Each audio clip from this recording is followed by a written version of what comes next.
Can you actually go blind from homemade alcohol? I hear this every time I make someone try one of my new homemade drinks. So is that true? Let's just say the answer is not what you think, because this rumor actually started for a reason, a real one, buried somewhere between chemistry and bad decisions, and to understand it, we have to go back to where this fear began.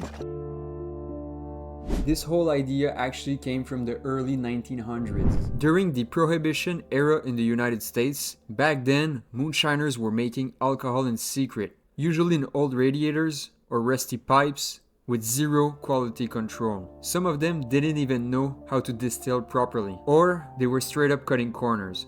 The result? Drinks that contain dangerous amounts of methanol. People did go blind, and some even died. This fear was kinda justified back then, but not if you're just fermenting beer or wine today. Methanol is actually a simple alcohol, but your body hates it. Once you drink it, your liver breaks it down with an enzyme called dehydrogenase, turning methanol into formaldehyde, aka the stuff used to preserve dead frogs in biology class, and then into formic acid, which messes with your cells and especially your optic nerves, and those nerves don't regenerate. So once they're fried, it's game over. The LD50, the dose needed to kill half a group in humans, is basically only a few tablespoons.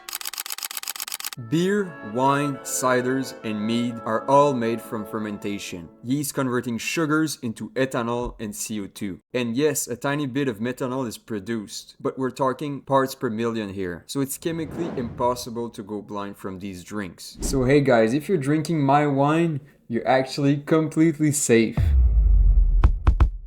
The danger comes when you distill alcohol. That's when you boil a fermented drink to separate alcohol based on their boiling points. Methanol boils first at around 64 degrees Celsius and ethanol boils at around 78 Celsius. So in the distillation process, the first part comes out, known as the head, rich in methanol and other volatile compounds. Good distillers know this and throw it away. If someone keeps everything, mix it back, and dilutes it down to 40%, that's when things could get dicey.